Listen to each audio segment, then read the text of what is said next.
Welcome to my YouTube channel dream achiever.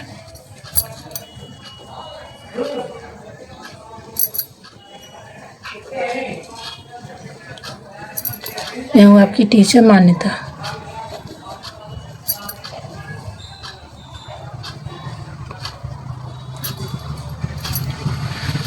आज का जो हमारा टॉपिक है वो है मौर्य साम्राज्य के अशोक के बारे में।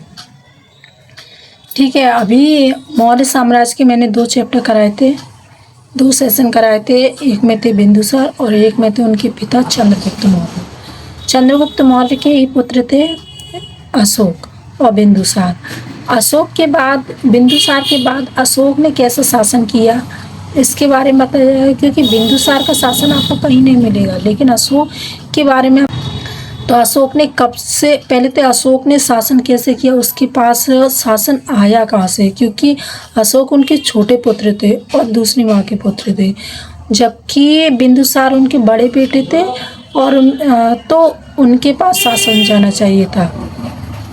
तो अशोक के पास शासन कैसे आया और उनका कब राज तिलक हुआ उसके बारे में, फिर उन्होंने शासन कैसे किया इसके बारे में बताया जाएगा। मोस्ट इम्पोर्टेंट सेशन है, क्योंकि अशोक हर क्वेश्चन में, हर पेपर में आने वाले चैप्टर है, ऑल टारगेट क्लासेस में। चलिए तो बात करते हैं अशोक के बारे में, द ग्रेट सम्राट अशोक। अगर सेशन अच्छा लगे तो लाइक जरूर करें और कमेंट करें। बात करते हैं अशोक। अशोक क्या है, 273 बीसी से 269 बीसी के बीच में उन्होंने गृह युद्ध किया था। गृह युद्ध का मतलब उन्होंने अपने परिवार में ही युद्ध किया था।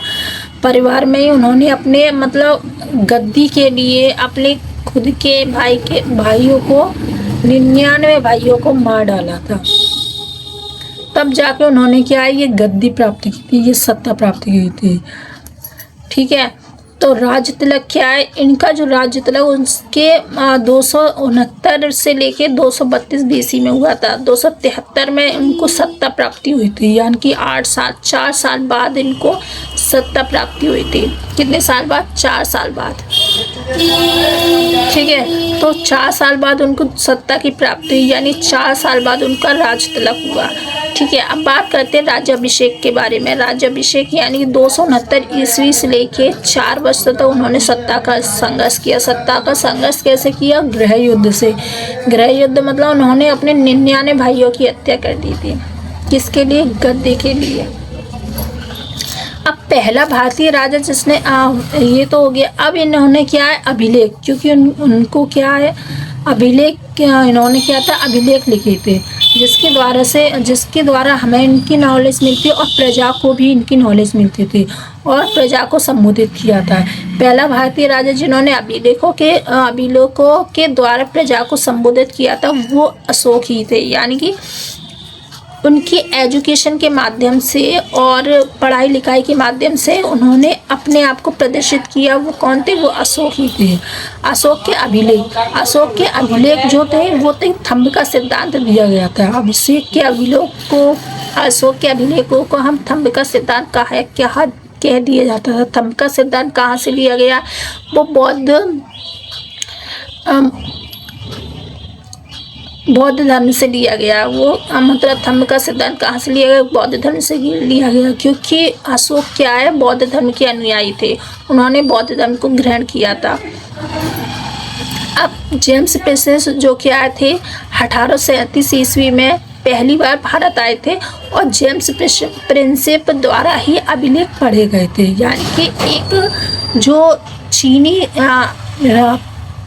चीनी सोल्जर्स था, एक जो चीनी सिपाही था, उन्होंने 1837 में पहली बार जब हमारे भारत के दर्शन किए और हमारे भारत में आए तब उन्होंने अभिलेख को पढ़े गए थे पहली बार। उसके बाद मतलब हमारे अभिलेख को अदर ने किसी ने पढ़ा था।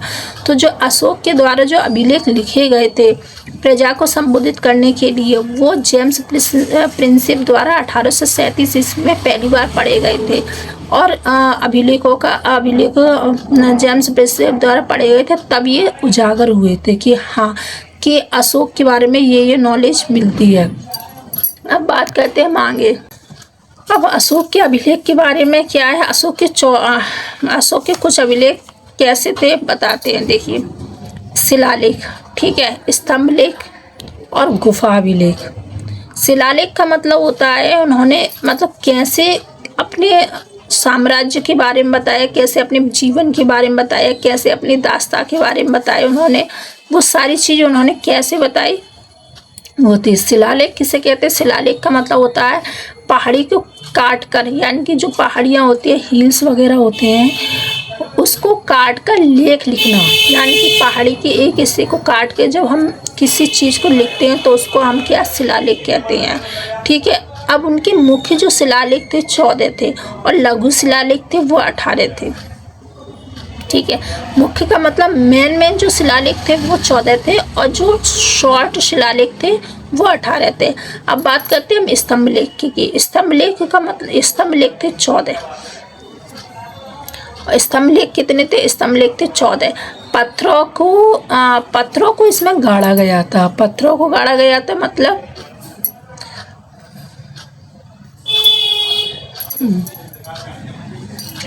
यहाँ स्तंभ लेख थे 14, इसमें क्या था, पत्थरों को गाड़ा गया था, यानी कि जहाँ पहाड़ी नहीं होती थी वहाँ पे क्या, ये एक पत्थर को गाड़ देते थे। ठीक। अब ये दीर्घ स्तंभ लेख के अंदर आते हैं, क्योंकि अभी मैंने कहा था ना मुख्य शिलालेख क्या, लघु शिलालेख। अब ये लघु शिलालेख नहीं, ये दीर्घ शिलालेख के अंदर करता आते हैं। अब आती है गुफा अभिलेख। गुफा जैसे कि आपने देखी होगी, मंदिरों के अंदर गुफा होती है, तो वही है। तो गुफा अभिलेख में, गुफाओं में उनका उत्कीर्ण लेख है, यानी गुफाओं के अंदर जाओगे तो साम्राज्य के बारे में प्रॉपर विस्तार में मिलेगा, अशोक के बारे में प्रॉपर विस्तार में मिलेगा, सारी चीज़ें आपको प्रॉपर विस्तार में मिलेंगी। अब अशोक के 14 बृहत शिलालेख कौन कौन से थे? 14 बृहत में पहले के बारे में जो 14 इम्पोर्टेंट हैं, लेकिन 14 के 14 बताए नहीं जाएंगे, क्योंकि जो इम्पोर्टेंट है वो बताया जाएगा। अशोक के 14 जो बृहत शिलालेख है उसमें से पहला जो होता है उसमें पशु बलि की निंदा की गई थी, यानी कि निंदा मतलब हत्या, जो पशु बलि की हत्या करते हैं उसकी निंदा की गई थी और प्रजा को पूरी तरह से मिलने की छूट दी गई थी। यानी कि पहले शिलालेख में क्या था कि पशुओं की हत्या न की जाए, उनकी निंदा की गई थी पशुओं की हत्या के बारे में, और प्रजा को पूरी तरह से छूट दी कि वो अपने राजा से मिल सकते हैं। अब बात करते हैं हम दूसरे शिलालेख की।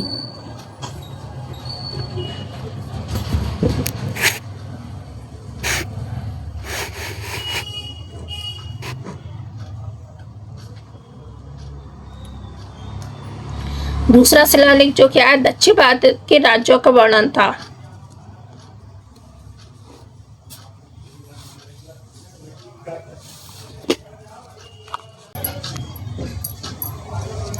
दूसरा शिलालेख, ठीक है, दूसरा शिलालेख में दक्षिण भारत के राज्यों का वर्णन था। उसमें चोल, पांड्य, सत्यपुत्र एवं किरणपुत्र की चर्चा थी। दक्षिण भारत के राज्यों का वर्णन मतलब दूसरा शिलालेख में क्या था, दक्षिण भारत के राज्य, यानी दक्षिण में जो भारत के राज्य थे उसका वर्णन था। उसमें कौन कौन से राज्य थे? चोल थे, पांड्य थे, सत्यपुत्र थे, अब किरणपुत्र की राज चर्चा थी। अब जो तीसरा शिलालेख था, राजकीय में 3 अधिकारी का उल्लेख था, यानी कि तीसरे शिलालेख में उनके जो अधिकारी थे मेन जैसे कि यहाँ पे PM, CM और प्रेसिडेंट जो होते हैं, ऐसे ही उनके दरबार में जो 3 मेन अधिकारी थे उसका उल्लेख था। उसमें कौन कौन से थे? युक्त, रज्जुक और प्रादेशिक। ये हर 5वें वर्ष बाद इनका काम का क्या होता है कि ये आके देखें कि हमारे राज्य में कैसे काम हो रहा है, उसका द्वारा करने का काम इनका था। यानी कि उस द्वारा मतलब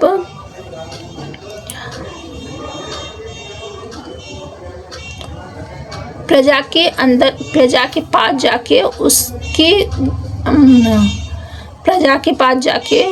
उसके गुप्त जानकारी लेना, ये काम था उनका। ठीक है।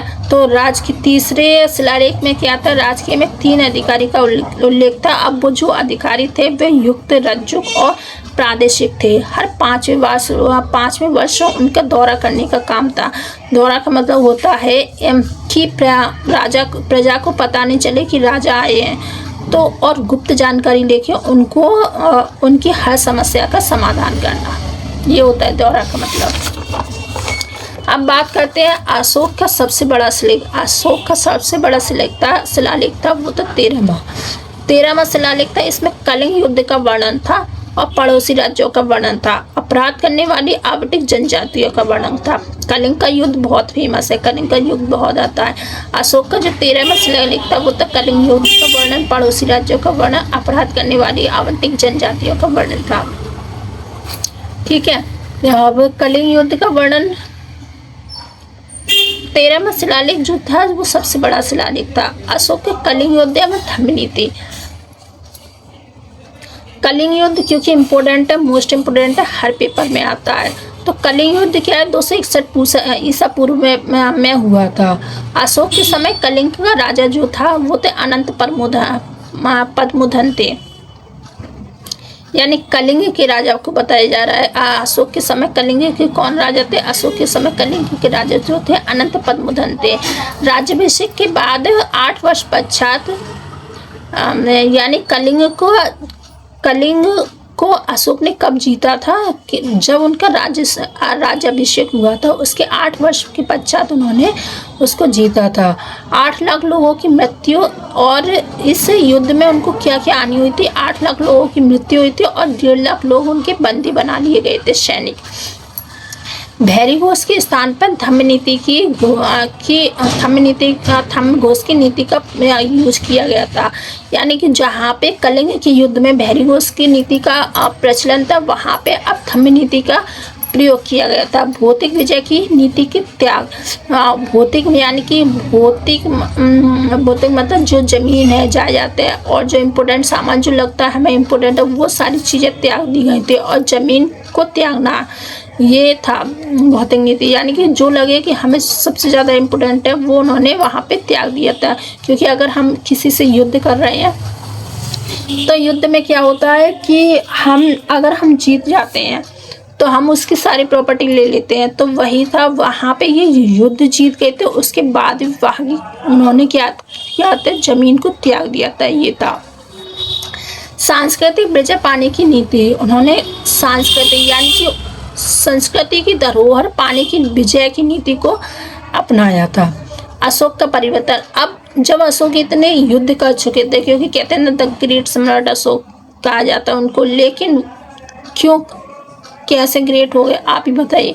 जो पर्सन अपने 99 भाई की हत्या कर सकता है वो कहाँ से ग्रेट होता है, लेकिन उसकी विजय, उसके जो बिहेवियर बदल गया था, उसके बाद उसको क्या कहते हैं सारी चीज़ें उसने अच्छी की थी। अशोक का परिवर्तन,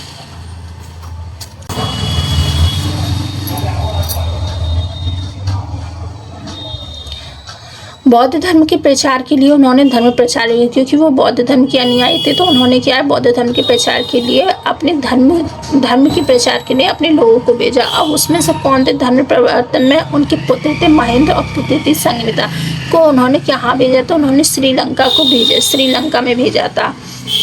दूसरा था महामात्य नामक अधिकारी की नियुक्ति की गई थी। महामात्य नामक अधिकारी की नियुक्ति की गई थी।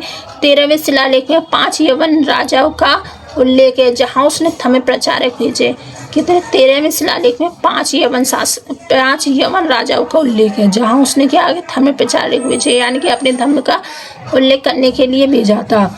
कलिंग का राजा कौन था, अनंत पद्मोधन थे। तीसरी बौद्ध संगति का आज अशोक के समय 3rd ईसा पूर्व हुआ था, यानी कि जो तीसरी बौद्ध संगति हुई थी हमारी वो क्या था, अशोक के समय हुई थी 3rd ईसा पूर्व में। पाटलिपुत्र, उसकी जो राजधानी थी वो पाटलिपुत्र 251 ईसा पूर्व में थी। अध्यक्ष जो बनाए गए थे तीसरी बौद्ध संगति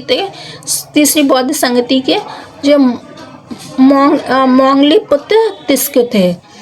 कार्य था उनका कार्य था बौद्ध संगति में जो कार्य था अधिधर्म पिटक का संकलन करना, यानी कि जो थंब के अंतर्गत और जो भी काव्य है उसकी चीज़ों का संकलन करना उनका था। अब अशोक की मृत्यु हो जाती है 232 BC में। अशोक का पुत्र होता है जालौन।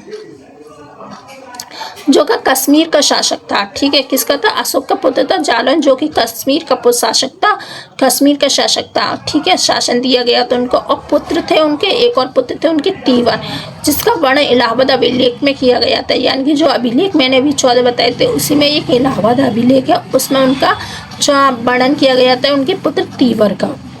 उनकी माता थी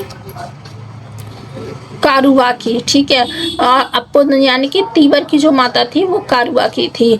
मौर्य वंश का अंतिम शासक जो था बृहदत्त थे। यानी कि जो मौर्य वंश चल रहा है हमारा चंद्रगुप्त मौर्य से, तो मौर्य वंश के जो अंतिम शासन थे वो थे बृहदत्त थे। अशोक के भतीजे थे वो निक्रोध थे।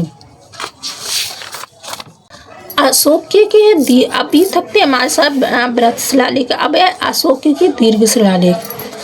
अब दीर्घ शिलालेख कहाँ पे है? वो इलाहाबाद, इलाहाबाद उत्तर प्रदेश लौरिया में, नंदनगढ़ में, बिहार में पड़ता है। पहले एक ही था, अब ये डिस्ट्रिक्ट अलग हो गए हैं, लेकिन ये पुराने डिस्ट्रिक्ट के अकॉर्डिंग है, इंफॉर्मेशन है इसलिए। तो बिहार में पड़ता है। ठीक है, अब दूसरा जो दीर्घ शिलालेख है वो टॉपरा, दिल्ली हरियाणा लौरिया, यानी दिल्ली से हरियाणा, हरियाणा से लौरिया, फिर अरे राज्य फिरोज शाह तुगलक। ठीक है, फिरोज शाह FST मतलब फिरोज शाह तुगलक, यानी दिल्ली की जो दिल्ली से जो मार्ग है वो से फिरोज शाह तुगलक कहते हैं, फिरोज शाह तुगलक के नाम से जाना जाता है। ये भी कहाँ पे पड़ता है? ये भी बिहार में पड़ता है। और जो तीसरा जो है मेरठ, दिल्ली UP, रामपुरवा बिहार में पड़ता है। ठीक है, अब अशोक के लघु शिलालेख इलाहाबाद कौशाम्बी UP, कहाँ पे? इलाहाबाद कौशाम्बी UP, रुमिनदेई नेपाल की तराई में प्रेजेंट है। जो अशोक के जो लघु शिलालेख है वो इलाहाबाद कौशाम्बी या इलाहाबाद, ठीक है, इलाहाबाद और कौशाम्बी UP के रुमिनदेई नेपाल की तराई में स्थित है। दूसरा है रांची, जो कि MP के निगली सागर नेपाल की तराई में स्थित है। तीसरा है सारनाथ, सारनाथ बहुत इम्पोर्टेंट है, मोस्ट इम्पोर्टेंट है।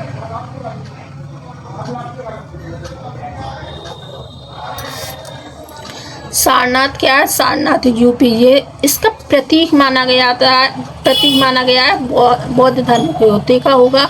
सारनाथ में बहुत बड़ी महात्मा बुद्ध की मूर्ति बनी गई है, इसलिए इसको प्रतीक माना गया है सारनाथ को। अब मौर्य वंश का जो अंतिम शासक था वो बृहदत्त थे। ठीक है, उसके बाद मौर्य वंश समाप्त हो जाता है, उसके बाद मौर्येतर वंश आता है। तो एक बार में वीडियो नहीं समझ में आएगी, क्योंकि वीडियो में बहुत सारी चीज़ें हैं, तो दोबारा देखिए वीडियो को और अच्छे से, क्योंकि टॉपिक में बहुत सारी इम्पोर्टेंट चीज़ें हैं और पेपर में आनी है। ये मैंने स्तंभलेख इसलिए कराए थे क्योंकि स्तंभलेख के बारे में बहुत पूछा जाता है, अदरवाइज़ मैं मृत्यु पे आके फिनिश कर देती वीडियो को। अगर वीडियो अच्छी लगे तो लाइक करें, सब्सक्राइब करें, कमेंट करें। Thank you.